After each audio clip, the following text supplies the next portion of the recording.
For Coach Lebby, David Murray from Gene Space 24/7. You repeatedly use the word out there, show. When you think of show in regards to college football, Mississippi State football, what are you implying?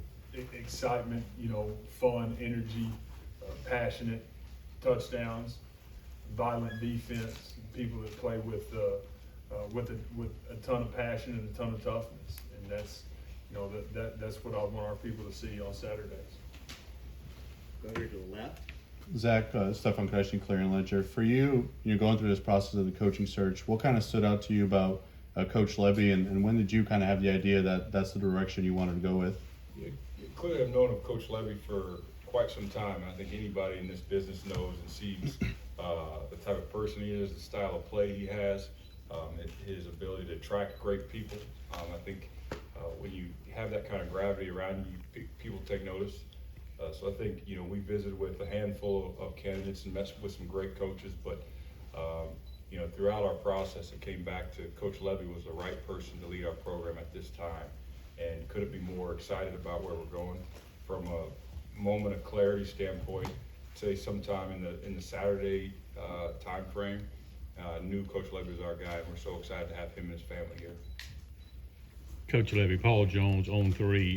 Just process may have already started, but when do you plan on reaching out to commitments and recruits in this class? Yeah, it actually started this morning, and will be nonstop for me tomorrow. Obviously, wanted to be able to have an opportunity to meet with the team last night, and had a bunch of player meetings today, but it's going to be immediate, be a full day of it tomorrow. I'm going to try to reach out to every one of those guys that are committed by end of the day tomorrow. So looking forward to connecting with them, connecting with their families, and talking about state and the direction we're going. Go here to the left. Jeff, Justin Fromer, Gene's Page 24/7. I wanted to ask you about your year you spent at Southeastern. Obviously, that was your first coordinator position. What did that do for you in terms of helping you develop as a play caller, as a coach, and help you rise through the the ranks? Yeah, I think what it did for me is it just, I don't think brought me back down, but it gave me the opportunity to see it at the purest level.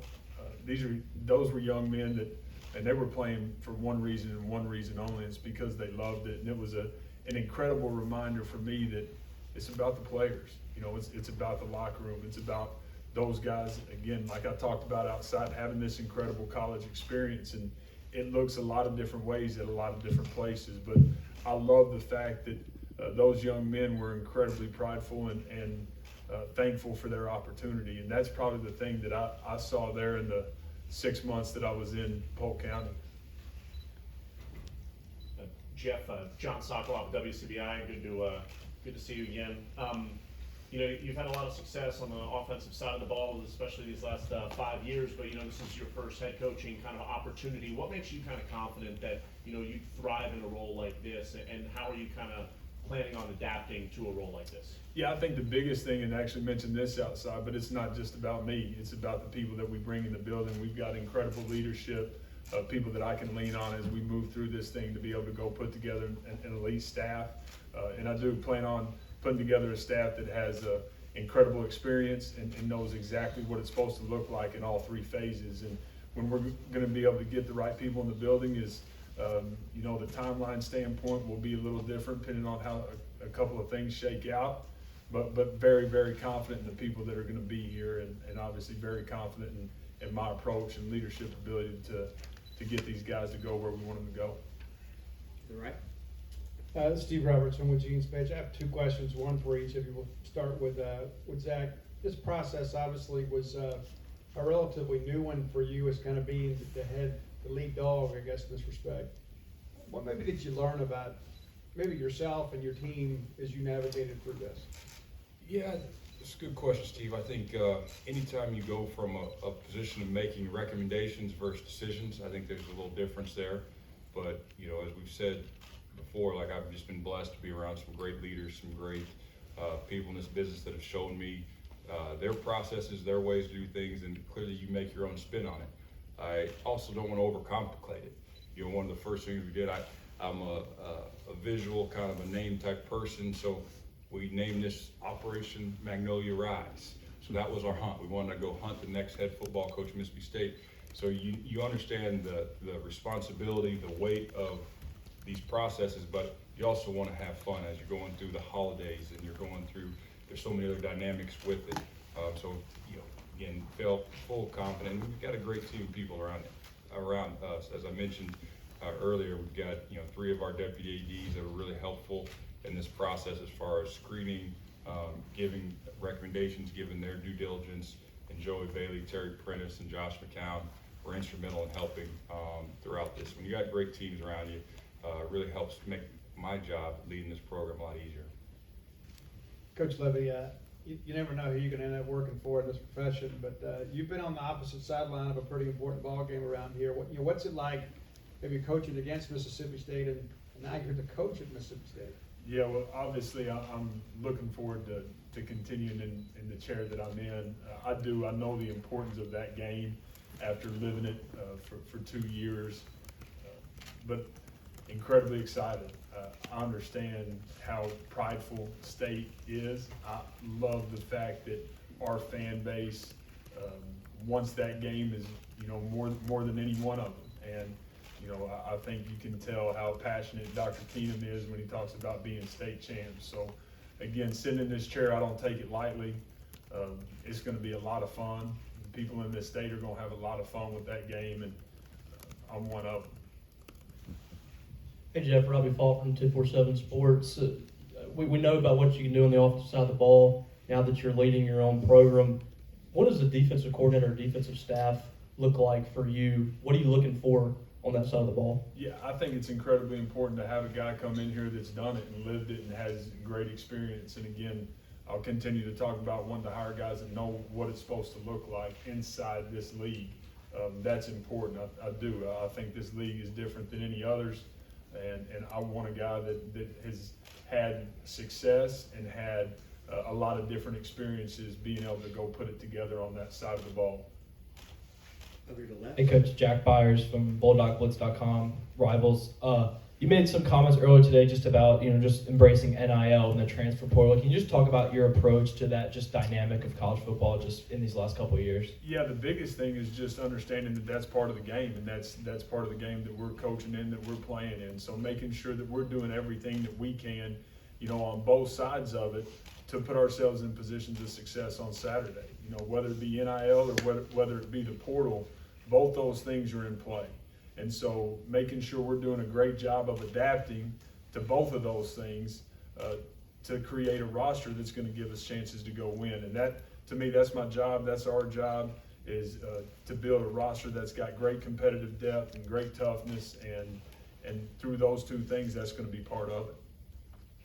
Coach Brian Haydad, Super Talk Mississippi. You made your name as a play caller throughout the years.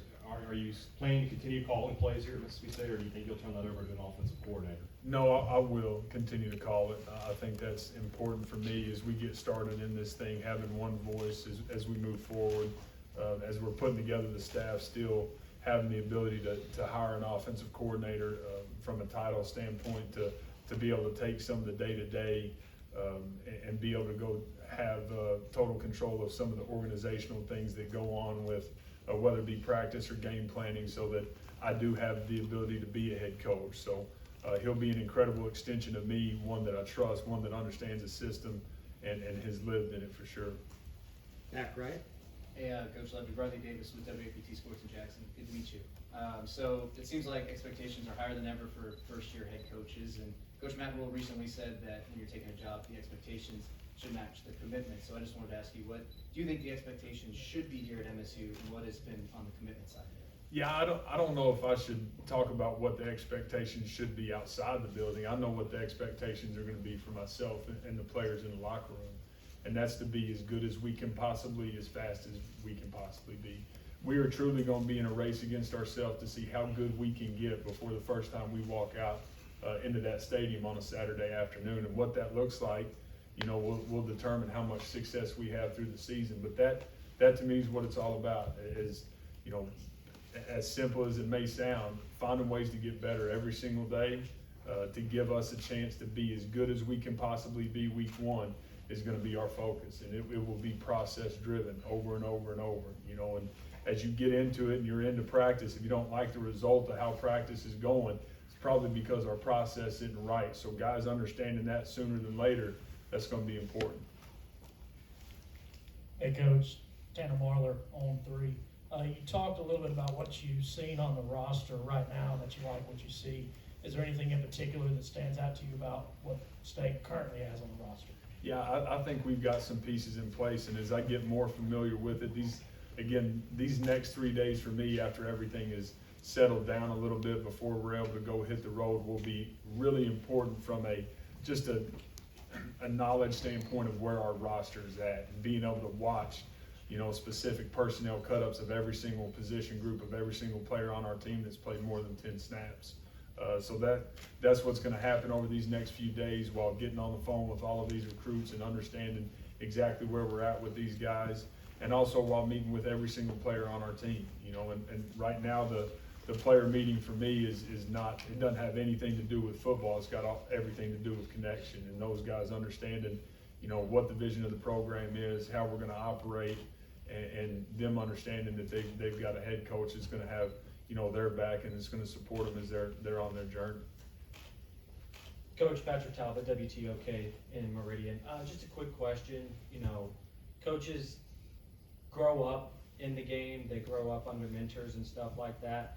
You've obviously had a ton of mentors, Brent Venables, Lane Kiffin. Just kind of talk about, what are you going to take from some of those mentors as you step into this new role here in State? Yeah, being able to take a little bit from everywhere I've been. I think that's important. As I sit here today, there's been a ton of success. Obviously, for me and for us personally, it's been on the offensive side of the ball. Been around some incredible offensive coaches that have given me the opportunity to lead and to grow and to put myself in this position. I mentioned this earlier. It truly is all about the players. I would have zero chances sitting here today if it weren't for some of the guys that I've had the opportunity to coach. And to me, it's just a great reminder for people to get the opportunity to sit in this chair to make sure we are thankful for, and the ones that go out and do it and play the game every single Saturday. So incredibly thankful for everybody that I've been around. So many have a big part in this. Being back in my alma mater for the last 2 years obviously was important and special. And now obviously getting to sit in the seat that I'm sitting in right now is incredibly humbling. So excited about where we're at and where we're going. Over here to the left. Gracie Barr at WCBI. I have 2 questions for both of you, or a question for both of you, starting off with you, Coach Lebby. What has this welcome been like over the last 24 hours for you and your family, just talking emotions? And then Zac, you were in this chair kind of not even a year ago at this point, making the same move from Norman to Starkville. What did you tell Coach Lebby when you were talking about this move that this university in Starkville could do for him? Yeah, for me and my family, I've said it a couple of times, but it's been humbling. Just the support and the energy, and the fan base has just been on fire, and I absolutely love that. And we talked a little bit earlier about taking advantage of how excited our group is right now and making sure we're doing everything we can as we push forward to capitalize on the momentum that we have as we sit here right now. Zac gave me some great advice last night, and he said, man, just take it all in, enjoy it. Never, ever again will I have the opportunity to be a first-time head coach, much less at a place like State. And so being here and being able to set up shop with my family and have great roots here is exciting for me. But it's been a lot of fun. It's been humbling, and I'm incredibly excited. Grace, I think easy to share all the great things that happen right here, and I think it starts with a great place to raise a family. We've got passionate fans, great student athletes. That's one of the things that I know Jeff and I talked about, is when you get here you realize how good our student athletes are, how hungry they are to get better. We've got a world-class staff, and that's always helpful. And clearly having the alignment. For us to be successful in anything, you've got to have that alignment. Great food, there's a lot of good food here, great people. So I think once you start talking about Starkville, Mississippi, you don't have to sell it, because it is what it is. The facts speak for themselves. It's a great place to live, great place to raise a family, great place to coach at. And for me, I'm just overjoyed to be able to get to work here every day.